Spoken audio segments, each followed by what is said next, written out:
अरे ये बारिश भी ना, अभी तो छत से पानी टपकना बंद हुआ था, अब फिर से शुरू हो गया। ये लो, एक एक खा लो और एक एक डिब्बे में ले जाओ। अरे आज भी सिर्फ रोटी? भैया, हम कल दादी से पराठा बनाने के लिए कहेंगे और बाकी बच्चों की तरह टिफिन में भी ले जाएंगे। क्या पराठा? अरे चिंटू, वो पराठा उतना अच्छा नहीं होता। मैंने एक बार खाया था, लेकिन वो एकदम कड़वा लगता है। ये साधारण रोटी ही अच्छी होती है। पता नहीं बारिश कब खत्म होगी। रोज रोज घर में पानी आता रहा तो बच्चे कहीं बीमार ना पड़ जाए। अरे चिंटू बंटू, बातें क्या कर रहे हो? चलो फटाफट अपनी थैली उठाओ और पाठशाला जाओ, नहीं तो बाद में देरी हो जाएगी। हाँ दादी, हम जा रहे हैं। मधुबन जंगल में एक बूढ़ी दादी अपने 2 पोतों के साथ रहती थी। बच्चों के माता पिता बाढ़ के पानी में बह गए थे, इसीलिए दादी ही उनका सहारा थी। उम्र ज्यादा होने के कारण दादी ज्यादा काम नहीं कर पाती थी, लेकिन थोड़े बहुत अनाज से वो सबका गुजारा करती थी। ये बात बड़ा बच्चा बंटू समझता था, लेकिन उसने कभी दादी से शिकायत नहीं की। उल्टा वो अपने छोटे भाई को भी बहला फुसलाकर चुप करा देता था। दादी बहुत मेहनती और स्वाभिमानी थी। वो हमेशा पंछियों की मदद करती, पर खुद कभी किसी से मदद नहीं लेती। घर में अनाज तो खत्म होने को आया है। बारिश रुकते ही मुझे अनाज की खोज करनी होगी। अरे लड़कों, इतनी देर क्यों लगा दी? मैंने कितनी बार कहा है कि पाठशाला से सीधा घर आना। दादी, हम कहीं नहीं गए, बारिश हो रही थी इसीलिए हम रुक रुक कर आ रहे थे। चलिए भैया, कहीं हमें देर ना हो जाए। अरे आते ही कहाँ चले? दादी, वो बबलू है ना, आज उसका जन्मदिन है, इसीलिए उसकी माँ ने हमें जल्दी बुलाया है। क्या इतनी जल्दी? अभी तो शाम होने में बहुत देर है। हाँ, अब मैं समझी। बुलबुल मेरे दोनों पोतों को जन्मदिन का सारा काम लगाना चाहती है। चिंटू बंटू, तुम दोनों कहीं नहीं जाओगे। चलो चुपचाप घर में बैठकर पढ़ाई करो। क्या? लेकिन दादी, उसने हमें जन्मदिन पर बुलाया है, हमें जाने दीजिए ना। कोई जरूरत नहीं है किसी के जन्मदिन पर जाने की। मैं उस बुलबुल को अच्छे से जानती हूँ। उसे लगता होगा गरीब के बच्चे हैं, इसीलिए इनसे जो चाहे करवा लूंगी। तुम दोनों अभी छोटे हो, तुम्हें इन बातों का कुछ पता नहीं। चिंटू, दादी कह रही है तो हम जन्मदिन पर नहीं जाएंगे। अब तुम जिद मत करो। ठीक है। दादी के एक बार कहने पर दोनों बच्चे मान गए। रात हो गई। अरे बाप रे, बाहर तो बिजलियाँ कड़क रही है। बच्चों चलो मेरे पास आकर सो जाओ। बच्चे दादी की गोद में गहरी नींद में सो जाते हैं। तभी रात गहरी होने पर बारिश ने अपना रूप बदल दिया। बारिश ने सारे जंगल में तबाही मचा दी। दादी के घर में जहाँ थोड़ा बहुत पानी टपक रहा था, अब वहाँ पानी की धारा लग गई और पानी सीधा घोंसले में जमा होने लगा। अरे नहीं, कहीं ये पानी मेरे बच्चों तक ना चला जाए। अब मैं क्या करूँ? दादी ने बच्चों को एक सुरक्षित जगह पर सुला दिया और उनके पास जितनी भी कंबलें थी वो सारे बच्चों को ओढ़ा दी। पानी तो बढ़ता ही जा रहा है, मुझे ये सारा पानी निकालना होगा। दादी एक पतीले से घोंसले का सारा पानी बाहर फेंकने लगी, लेकिन वो जितना पानी निकालती उतना पानी फिर से भर जाता। उन्होंने ऐसा पूरी रात किया ताकि बच्चों को बारिश के पानी से कोई नुकसान ना हो। दादी ठंड से कांप रही थी, लेकिन वो फिर भी रुकी नहीं, क्योंकि अभी उनके सामने बच्चों की सुरक्षा ज्यादा जरूरी थी। अगली सुबह सूरज की पहली किरण घोंसले पर पड़ी और दोनों बच्चे उठ गए।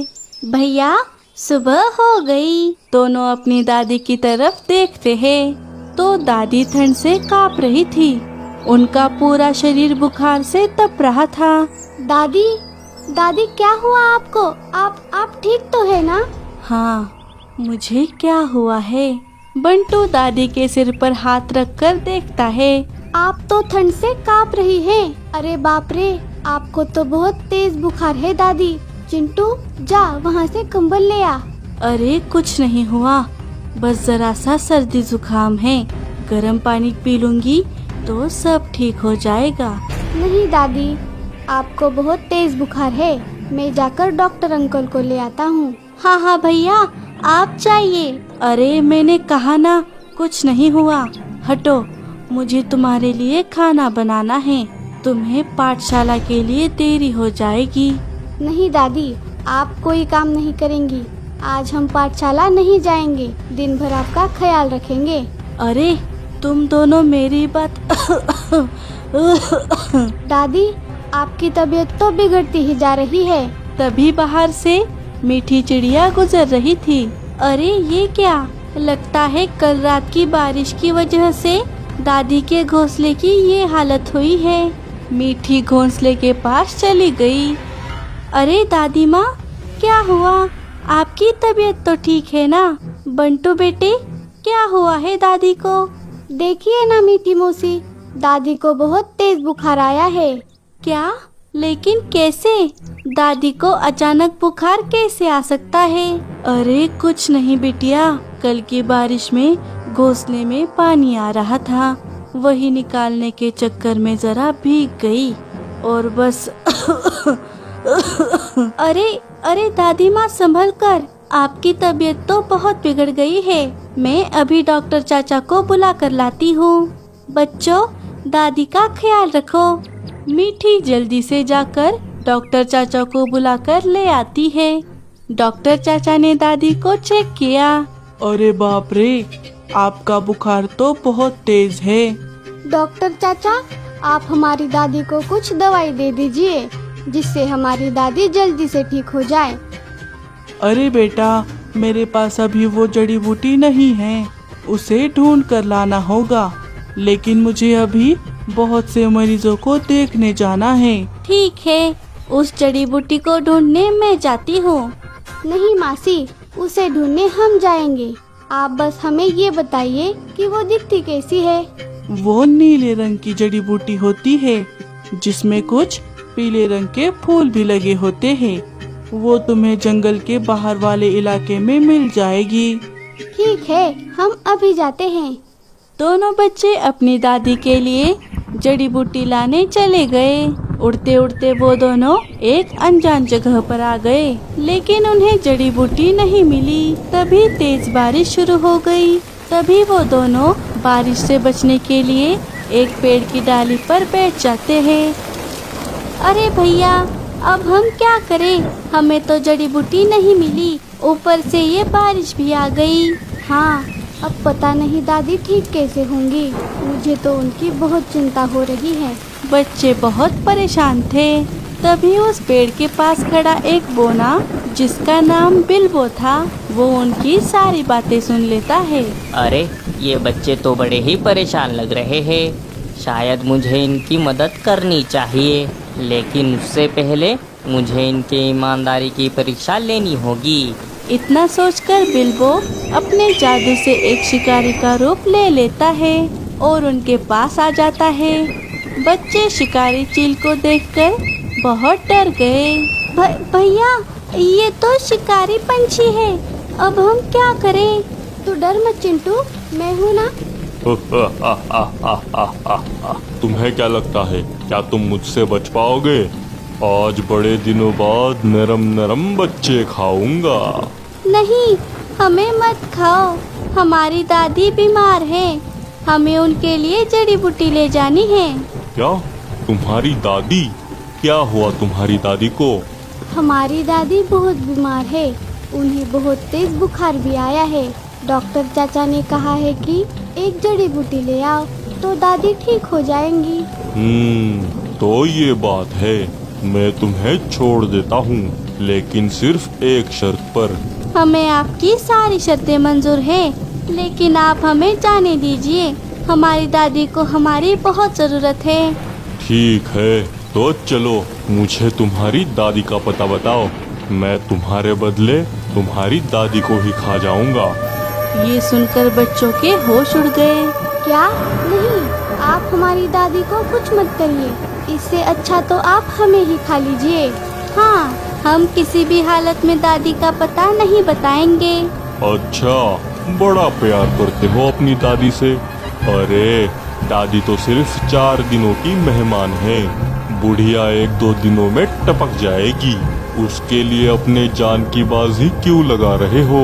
हमें हमारी दादी अपनी जिंदगी से भी ज्यादा प्यारी है।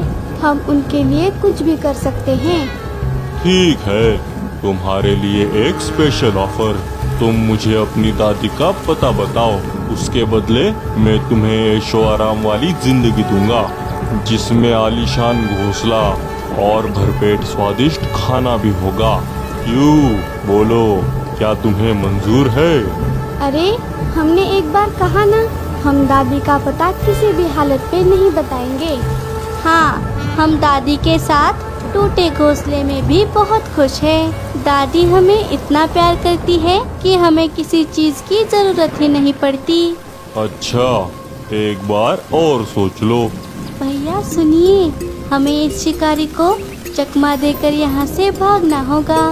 हाँ, मुझे भी ऐसा ही लगता है। अंकल, हम आपको दादी का पता बताते हैं। वो देखिए, यहाँ से सीधा जाइए और वहाँ से वो देखिए, उस बड़े पेड़ के पीछे। अच्छा, उस पेड़ के? क्या? कौन से? उस बड़े वाले? हाँ हाँ, वही। शिकारी को बातों में उलझाकर दोनों वहाँ से भाग गए। बिल्बो सब कुछ जानता था, लेकिन उसने भी बेवकूफ बनने का नाटक किया। बच्चों, तुम तो मेरी परीक्षा में पास हो गए। आज तक मैंने इतने ईमानदार और स्वाभिमानी बच्चे नहीं देखे। दोनों ऐशो आराम की जिंदगी ठुकराकर अपनी दादी के पास चले गए। घर पर उनके दादी की हालत बिगड़ती ही जा रही थी। बच्चों, क्या हुआ? तुम्हें जड़ी बूटी मिली या नहीं? नहीं मीठी मौसी, हमने बहुत ढूंढा पर हमें जड़ी बूटी कहीं नहीं मिली। अरे नहीं, अब हम क्या करेंगे? दादी का बुखार तो बढ़ता ही जा रहा है। सभी बहुत चिंता में थे। अब उनको उनके सामने कोई भी रास्ता नजर नहीं आ रहा था। तभी बिल्बो शिकारी के रूप में वहाँ पर आ गया। दोनों बच्चे उसे देखकर बहुत डर गए और उन्हें उस पर गुस्सा भी आ रहा था। अरे, आप यहाँ भी आ गए? इसका मतलब आप हमारा पीछा कर रहे थे। हमने एक बार कहा ना, अब जाइए यहाँ से। हम अपनी दादी को कुछ नहीं होने देंगे। तभी बिल्बो चील के रूप से बाहर आ गया। उसे देखकर सभी हैरान रह गए। आप कौन हैं? बच्चों, मैं एक जादुई बौना हूँ। मैंने चुपके से तुम्हारी बात सुन ली थी, इसीलिए मुझे तुम्हारी परीक्षा लेनी थी। मैंने तुम्हें ऐशो आराम की जिंदगी का लालच दिया, लेकिन फिर भी तुम परीक्षा में अव्वल आए। तुमने ऐशो आराम की जिंदगी को ठुकरा दिया और अपनी दादी के साथ ही रहना चाहा। ये सुनकर दादी को बहुत खुशी हुई। बच्चों, मुझे तुम पर बहुत फक्र है। बोलो, तुम्हें क्या चाहिए? तुम जो चाहे मांग सकते हो, तुम उसके हकदार हो।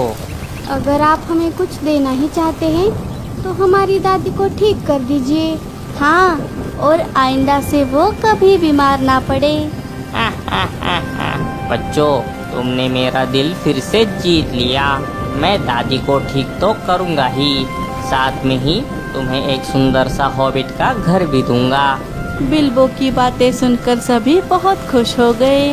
बिल्बो अपने कहे अनुसार अपने जादू से दादी को ठीक कर देता है और उनके टूटे घोंसले को एक नए हॉबिट के घर में बदल देता है, जिसमें इतना अनाज था जो कभी खत्म नहीं होगा। बच्चों, तुमने अपनी दादी का कर्ज चुका दिया।